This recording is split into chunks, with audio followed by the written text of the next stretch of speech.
Breaking news this afternoon, Congresswoman Marjorie Taylor Greene is admitting that major school shootings are not fake after CNN and Watchdog Media Matters uncovered inflammatory social media posts which linked Greene.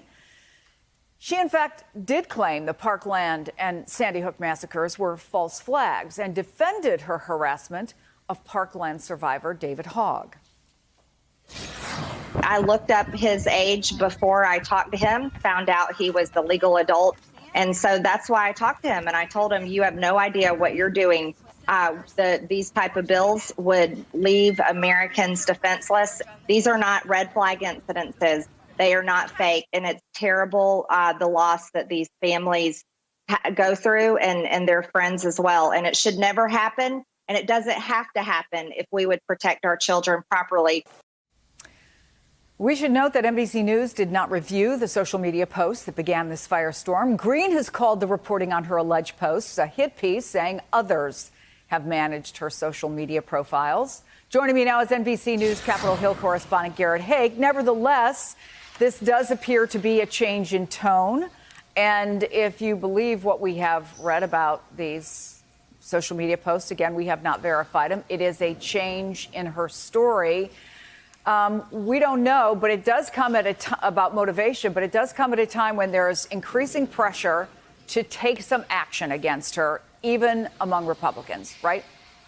That's right. So I think what you saw here was a little bit of cleanup on what had become perhaps the single most problematic element of Representative Greene's sort of broad commentary about various issues that had gotten her in trouble here. This actually started over the weekend. We know, for example, that she had spoken to the parents of some of the Parkland shooting survivors and had told them that she knew this was a real incident, that she didn't see this as a false flag.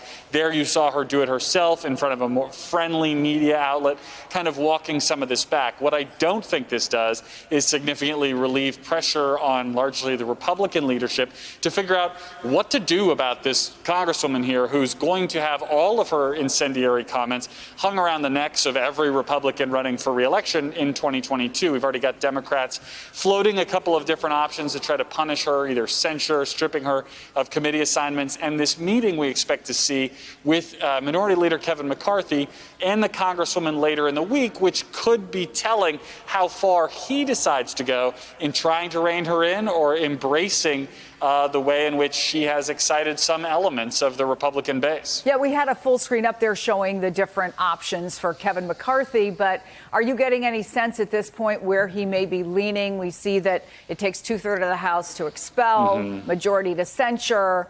GOPs can decide about stripping committees, and they can do nothing if they want to. They absolutely can. I mean, I think you should probably take expulsion off the table. That's certainly not going to happen. The Congresswoman has talked about a phone call that she's had with former President Trump, that he is in her corner. She said she hopes to go visit him down there soon. I think as long and as that she's not backing down. I think that's right. Never backing down.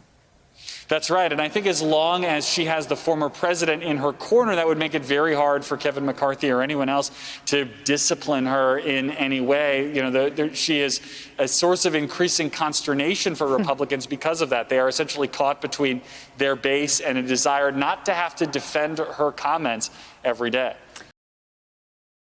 Hey, thanks for watching our YouTube channel. You should know that you can follow today's top stories and breaking news and catch up on your favorite MSNBC shows all in one place. Download the NBC News app today.